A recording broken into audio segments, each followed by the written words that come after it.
Mari kita berdoa bersama-sama. Kami bersyukur Tuhan untuk kasih Tuhan yang boleh memanggil kami untuk kembali beribadah pagi hari ini. Sebentar kami akan merenungkan sebagian kecil dari firman-Mu. Tolong kami untuk kami boleh mengerti akan isi hati Tuhan, agar boleh kami kerjakan di dalam hidup kami. Setiap kami mengikut Tuhan, nama Tuhan boleh dipermuliakan. Ini doa dan harapan kami Bapa. Di dalam nama Putra-Mu Tuhan Yesus kami berdoa. Amin. Shalom. Ya puji Tuhan, kita boleh masuk di dalam Advent keempat ya. Sepanjang perjalanan dari Advent 1, Advent 2, Advent 3, Advent 4, kita terus dikumandangkan dengan berita tentang Natal. Ya, Natal akan kelahiran Yesus. Nah, sekarang kita mau bersama-sama kembali dengan tidak bosan-bosan ya. Kita mau merenungkan satu bagian firman kita. Nah, firman Tuhan kita hari ini itu bertemakan datanglah ya Raja Damai. Saya ajak kita semua untuk kita buka Alkitab kita. Kita buka Alkitab kita di dalam Injil Matius. Injil Matius pasal yang kedua, ayat yang pertama sampai ayat yang ke-12. Injil Matius pasal yang kedua, ayat yang pertama sampai ayat yang ke-12. Saya akan bacakan bagi kita sekalian. Demikian firman Tuhan, orang-orang Majus dari timur. Sesudah Yesus dilahirkan di Betlehem di tanah Yudea pada zaman Raja Herodes, datanglah orang-orang Majus dari timur ke Yerusalem dan bertanya-tanya, di manakah dia, raja orang Yahudi yang baru dilahirkan itu? Kami telah melihat bintangnya di timur dan kami datang untuk menyembah dia. Ketika Raja Herodes mendengar hal itu, terkejutlah ia beserta seluruh Yerusalem. Maka dikumpulkannya semua imam kepala dan ahli Taurat bangsa Yahudi. Lalu dimintanya keterangan dari mereka di mana Yesus akan dilahirkan. Mereka berkata kepadanya, di Betlehem, di tanah Yudea, karena demikianlah ada tertulis dalam kitab Nabi. Dan engkau Betlehem, tanah Yehuda, engkau sekali-kali bukanlah yang terkecil di antara mereka yang memerintah Yehuda. Karena daripada mula akan bangkit seorang pemimpin yang akan menggembalakan umatku Israel. Lalu dengan diam Herodes memanggil orang-orang Majus itu dan dengan teliti bertanya kepada mereka bila mana bintang itu nampak. Kemudian ia menyuruh mereka ke Betlehem, katanya, pergi dan selidikilah dengan seksama hal-hal mengenai anak itu, dan segera sesudah kamu menemukan dia, kabarkanlah kepadaku, supaya aku pun datang menyembah dia. Setelah mendengar kata-kata raja itu, berangkatlah mereka, dan lihatlah, bintang yang mereka lihat di timur itu mendahului mereka, hingga tiba dan berhenti di atas tempat di mana anak itu berada. Ketika mereka melihat bintang itu sangat bersuka cita mereka. Maka masuklah mereka ke dalam rumah itu dan melihat anak itu bersama Maria, ibunya. Lalu sujud menyembah dia. Mereka pun membuka tempat harta bendanya dan mempersembahkan persembahan kepadanya, yaitu emas, kemenyan, dan mur. Dan karena diperingatkan dalam mimpi supaya jangan kembali kepada Herodes, maka pulanglah mereka ke negerinya melalui jalan lain. Bapak Ibu Saudara yang dikasihi oleh Tuhan, yang berbahagia adalah kita yang membaca, merenungkan, dan lebih-lebih lagi kita yang mau mengerti dan juga melakukan firman itu di dalam hidup kita. Dan barangkali di dalam perenungan ini sering kita dengar, sering kali kita sudah hafal, kalau mau ditanya ceritanya sudah hafal. Tetapi ada yang menarik dari kisah ini. Kalau kita lihat di dalam realita kita hari ini Bapak Ibu Saudara, orang berupaya untuk mereka mencari kedamaian. Nah, tapi masalahnya Bapak Ibu Saudara, masalah yang terjadi hari ini di dalam konteks kita ya, secara khusus bangsa Indonesia, ada masih banyak masalah ya. Saya ringkas masalah itu ada 3 masalah besar yang hari ini itu masih ada. Yaitu intoleransi. adanya intoleransi, adanya juga kerusakan alam, adanya juga kasus-kasus korupsi. Nah itu masalah besar yang dari dulu bangsa Indonesia itu sampai maju hari ini itu masalah itu tidak pandai hilang-hilang, tidak akan pernah habis-habisnya. Sehingga kalau ditanya mendapatkan kedamaian bagaimana? Pasti ada sudut pandang yang berbeda kalau kita tanya tentang damai dalam sudut pandang konteks kita hari ini dan sudut pandang kita di dalam kekristenan sebagai anak Tuhan. Kedamaian yang bagaimana yang akan kita temukan? Kedamaian yang bagaimana yang akan kita temukan? Nah karena itu Bapak Ibu Saudara, dulu orang bilang begini kalau di dalam bahasa Latinnya, si vis pacem parabellum. Nah artinya itu apa Bapak Ibu Saudara? Artinya kalau kita mau mendapatkan kedamaian, apa yang kita harus kerjakan? Perang! Supaya ada kedamaian itu harus perang. Makanya karena dulu zaman penjajahan ya, mau damai, mau dapat tenang, mau dapat hidup nyaman, kita harus perang karena melawan penjajah. Melalui orang-orang asing yang menjajah Indonesia secara khususnya. Dan itu adalah sebuah realita yang terjadi dahulu, tetapi tidak terjadi demikian. Namun dampaknya itu masih terasa sampai hari ini. Meskipun orang hari ini di Indonesia sedikit banyak itu kecil untuk perang senjata. Tetapi banyak yang terjadi, perang-perang yang ada itu perang dingin Bapak Saudara. Sehingga adanya intoleransi, sehingga adanya banyaknya eksploitasi alam, adanya juga kasus korupsi. Sehingga di manakah kita dapatkan damai itu? Kalau semuanya itu nggak ada. Dan memang nggak akan bisa hilang begitu saja. Sehingga Bapak Ibu Saudara, menarik kalau kita lihat kembali. Ini sangat-sangat menyentuh esensi daripada hidup kita. Kenapa? Karena esensi hidup seseorang yang digerakkan oleh berbagai macam motivasi, ambisi, semangat hidup. Entah itu motivasinya baik atau jahat. Tujuannya supaya dia apa? Mendapatkan kedamaian. Mendapatkan apa? Kecukupan hidup. Entah dia melalui kaya mungkin. Entah dia melalui kesenangan hidup atau motivasi-motivasi yang supaya dia membuat dia rasa nyaman dan puas mungkin. Dan tentu tujuannya itu supaya damai. Tetapi dengan cara-cara yang belum tentu membuat orang lain pun merasakan damai. Sehingga kita mau bertanya Bapak Ibu Saudara, damai yang bagaimana? Damai yang bagaimana yang akan kita jumpai, yang akan kita miliki dalam hidup kita? Nah kembali, kalau kita mau lihat di dalam konteks kita hari ini, kisah tentang orang Majus. Kisah tentang orang Majus, Bapak Saudara. Adanya di sini, ya itu gambaran intoleransi. Tadi itu menggambarkan kurangnya terhadap adanya penghormatan dalam keberbedaan, dalam keberagaman. Dan juga kedua, kerusakan alam itu sebagai tanda bahwa manusia hari ini cenderung abai, cenderung melupakan, tidak menghormati Tuhan sebagai Sang Pencipta. Malahan yang berikutnya lebih parah daripada itu. Akibatnya korupsi, akibatnya kerakusan, keserakahan, semuanya mau dimiliki untuk dia. Sehingga dia merasa damai, tapi orang lain tidak ada damai. Nah itu realita. Tapi kita lihat di dalam konteks kita hari ini. Apa kaitannya? Kaitannya apa? Nah Matius pasal 2 ayat 1 sampai 12 ini saya mau ngajak kita mau merenungkan ada dua sikap Bapak Ibu Saudara. Ada dua sikap yang tergambarkan di dalam kisah ini ketika sang raja damai itu lahir. Ada dua sikap. Nah, ini sikap yang pertama di situ. Orang Majus, kita lihat tadi di dalam teks ini ya, orang Majus itu mereka itu adalah orang-orang yang terpelajar Bapak Ibu Saudara. Kenapa mereka dikatakan orang yang terpelajar? Kalau di dalam salah satu buku ya pembahasan mengenai Injil Matius, David Turner ya, dia itu bercerita mendefinisikan tentang pribadi orang-orang Majus ini. Mereka itu bukan hanya 3 orang, tetapi melalui banyak kumpulan orang gitu.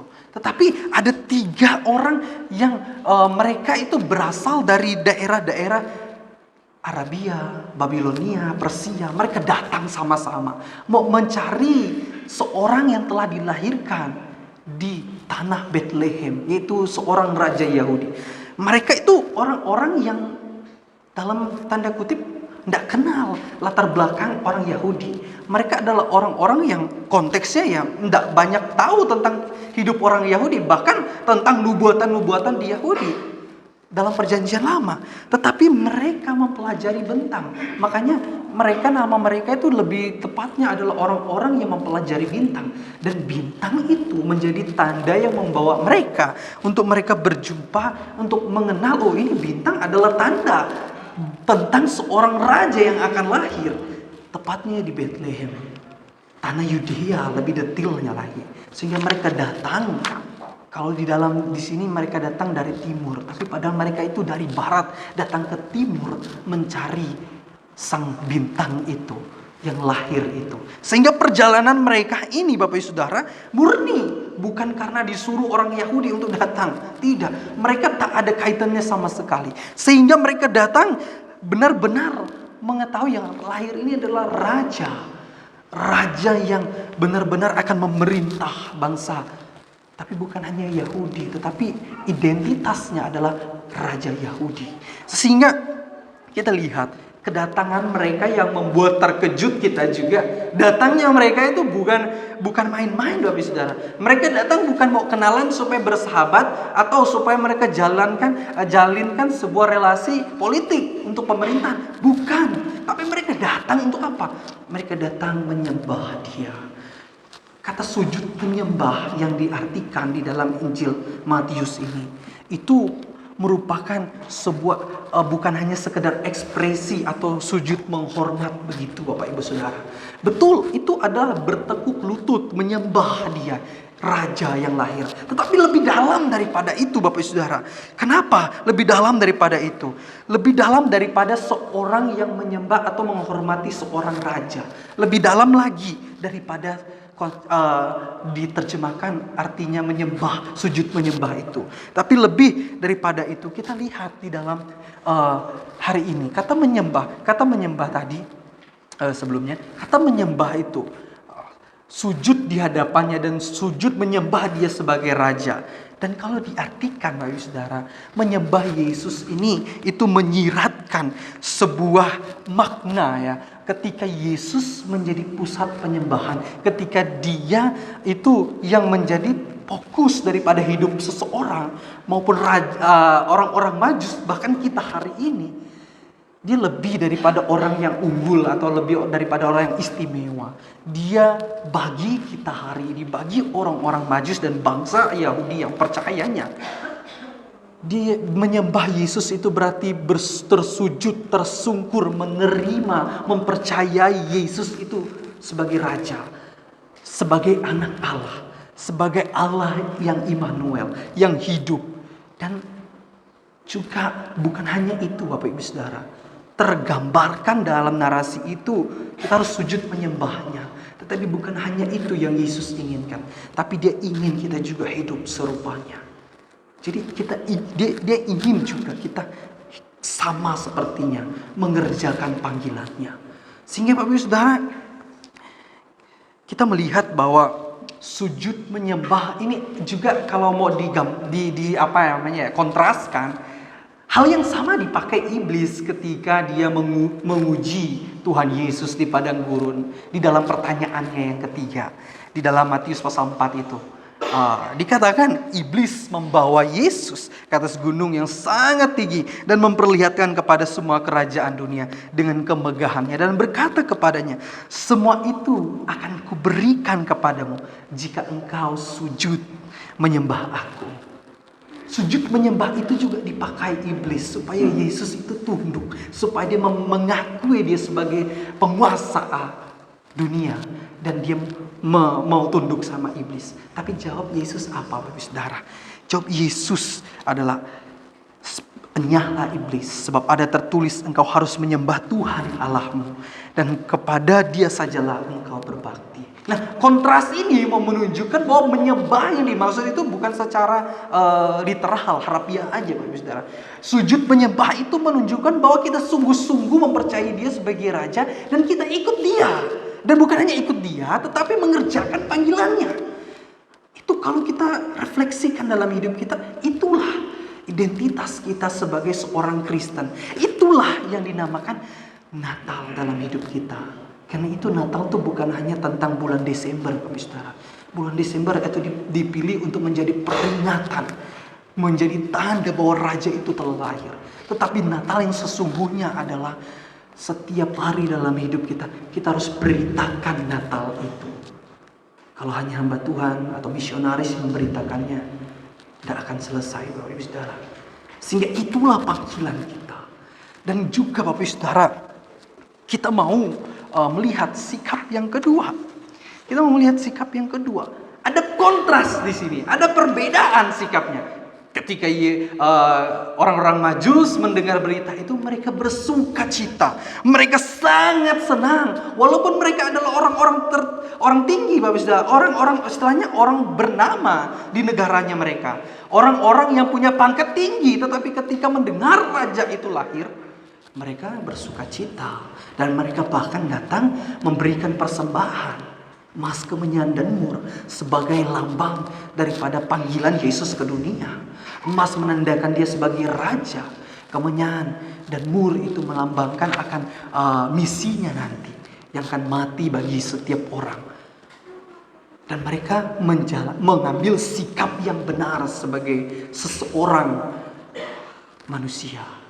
Dan kita bayangkan mereka bukan orang Yahudi, bukan orang yang kenal tentang latar belakang Yahudi, tetapi Tuhan panggil mereka untuk menjadi sebuah contoh bagi orang-orang baik Yahudi saat itu, Yunani saat itu, bahkan kita hari ini.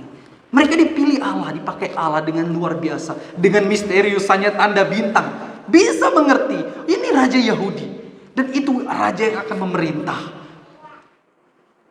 Tetapi berbeda dengan Herodes, berbeda dengan juga imam-imam kepala, berbeda dengan ahli-ahli Taurat, pemuka-pemuka agama.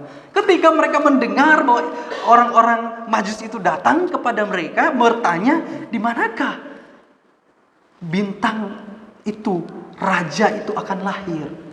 Dan orang-orang sepakat, orang-orang imam kepala, orang-orang ahli Taurat, mereka yang mengerti tentang sejarah perjanjian lama. Dan sedihnya Bapak Saudara, Herodes sebagai raja tidak tahu akan nubuatan itu. Nubuatan yang dijanjikan oleh Allah kepada setiap generasi demi generasi. Bahkan bukan hanya kepada imam-imam, kepada pemerintah, Raja Daud, Raja Salomo, sampai seterusnya. Tetapi kita melihat di sini, ketika Herodes dan imam-imam kepala itu mendengar berita itu, mereka bukan senang, tetapi mereka terkejut. Mereka kaget bahwa ada raja yang nantinya lahir memerintah. Dan terbesit di hati mereka, mereka tidak bersuka cita. Mereka justru apa? Mereka merasa terancam. Secara khusus Herodes pribadi, dia terancam. Wah, ini ada anak yang lahir nanti akan memerintah sebagai raja di Israel. Pasti aku akan tersingkirkan. Dalam hatinya pasti begitu. Sehingga dia merasa dia gelisah hatinya. Makanya terkejut dalam arti di situ tuh lebih dalam lagi. Bukan hanya kaget gini, enggak. Ekspresi begitu, oh udah selesai. Tidak, tetapi dia merasakan lebih cemas, takut, terancam jabatannya akan hilang. Dan begitu juga imam-imam kepala, ahli-ahli Taurat, mereka bukan menjalankan hukum Taurat yang benar, bukannya mendukung akan nubuat itu bahwa penggenapannya hampir tiba, bahwa Yesus sebagai sang raja Mesias itu lahir. Tetapi justru mereka bersepakat bersatu dengan Herodes untuk menyingkirkan anak itu.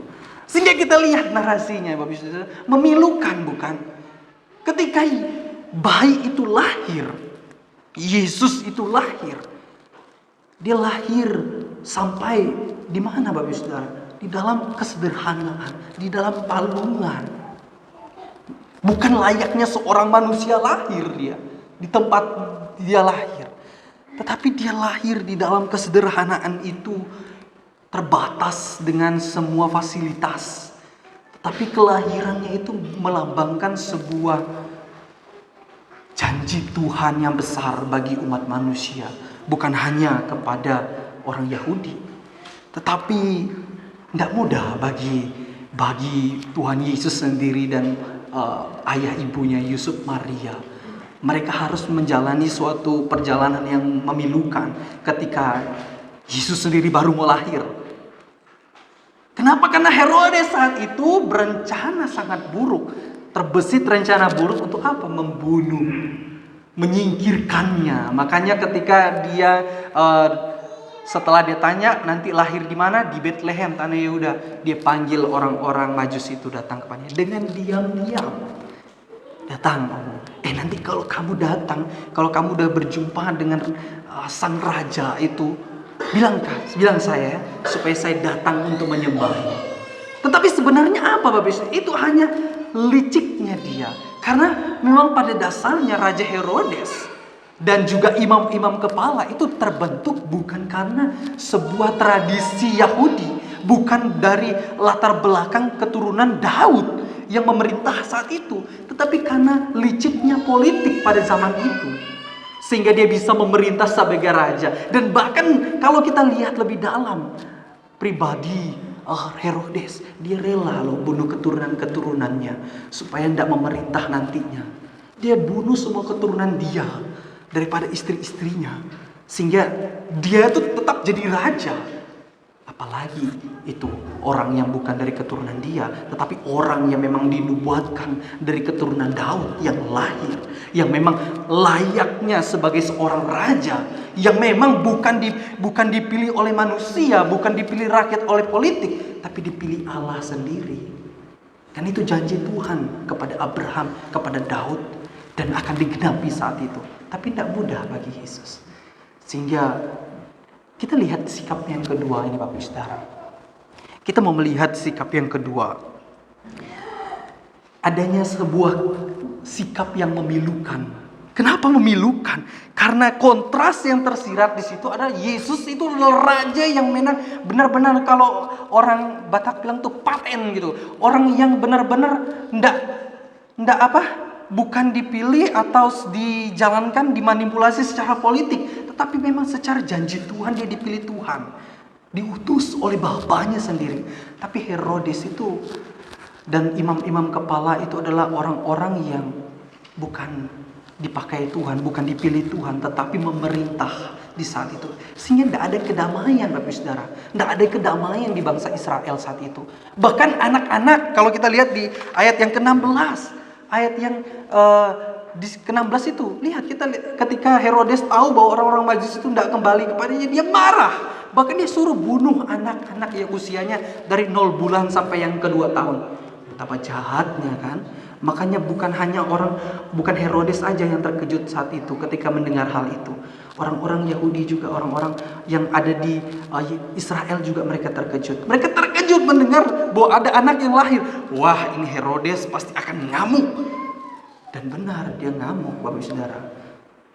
Nah, itu sikap yang kedua, yang kontras sekali dengan sikap yang Allah tunjukkan melalui orang-orang Majus. Sehingga pertanyaannya bagi kita Bapak Ibu Saudara, dua sikap itu menunjukkan fakta juga yang terjadi sampai hari ini ketika meresponi akan lahirnya Sang Mesias. Nah, ini tadi kata terkejut itu. Sehingga Bapak Ibu Saudara, kita lihat ya, ada koneksi, ada keterhubungan antara orang lemah yang secara imannya mereka lemah, secara knowledge mereka nggak tahu tentang apa-apa tentang Mesias, dan mereka terhubung dengan orang-orang yang mengerti Taurat, bahkan mereka sekalipun yang tidak dipilih Allah. Orang-orang terpelajar dengan orang-orang yang tidak pandai, orang-orang kaya dengan orang-orang yang miskin. Kristus lahir di tengah-tengah dunia itu dengan kesederhanaan, bukan dengan kemewahan. Dia memimpin bukan juga dengan tangan besi. Dia juga tidak naik kuda, tapi naik keledai. Bukan juga dia membawa perpecahan, tetapi melainkan kasih. Sehingga raja ini datang itu sangat kontras sekali dengan raja pada zaman itu dan juga pemerintah zaman itu. Dan itu yang Yesus tunjukkan 2000 tahun lalu. Dan itu juga yang mau kita tunjukkan di dalam hidup kita. Menghidupi kasihnya itu. Kasihnya yang terlampau besar itu mungkin sangat lemah bagi kita untuk kita hidupi Bapak Saudara. Tetapi itulah perintah Tuhan. Seperti tadi di petunjuk hidup baru dikatakan, kasihilah sesamamu. Kasihlah mereka. Apakah mudah, Bapak Ibu Saudara? Tidak mudah. Apalagi mengasihi orang yang belum kita kenal. Apalagi mengasihi orang yang menyakitkan hati. Tapi Natal berbicara tentang kasih yang lahir itu, yang memberikan anugerahnya yang besar itu kepada setiap orang yang tidak layak, Bapak Ibu Saudara. Siapa yang layak? Siapa yang berhak menunjukkan dia, aku layak jadi anak Allah? Tidak ada. Tapi dia yang pilih. Dan dia lahir itu dengan pengorbanan, Bapak Ibu Saudara. Sehingga kekristenan itu dilahirkan memang rumit. Tetapi kita melihat dasarnya itu bahwa satu, Kristus itu lahir mengorbankan dirinya bagi orang-orang yang tidak layak, bagi manusia yang dosanya itu, boroknya itu dalam, sampai jijik, sampai orang-orang kampung itu tidak mau mendekatnya. Sebobrok itu, Bapak Ibu Saudara. Tapi dia melayakkan. Sehingga Bapak Ibu Saudara, kita melihat dan merenungkan kembali akan dua respon itu. Di manakah kita? Apakah respon kita? Bagaimana respon kita? Apakah kita respon kita seperti orang-orang Majus yang dipilih Tuhan secara luar biasa? Kalau kita katakan secara misterius, Bapak Saudara. Karena mereka bukan orang-orang yang menerima janji itu. Tapi mereka meneliti bintang. Bintang itu menandakan akan lahirnya raja itu. Dan mereka datang menjadi sebuah teladan bagi kita. Orang yang tidak dipilih atau bukan dari bangsa yang Tuhan pilih, dipakai Tuhan. Dan kelahirnya Raja Damai ini, itu merobohkan tembok-tembok yang membatasi antara orang-orang kuat, antara orang-orang lemah, orang-orang miskin, orang-orang kaya, para gembala, dan juga para pemerintah. Dia merobohkan tembok itu supaya apa? Kasih itu tersebar kepada semua orang. Itu luar biasa sekali, Saudara.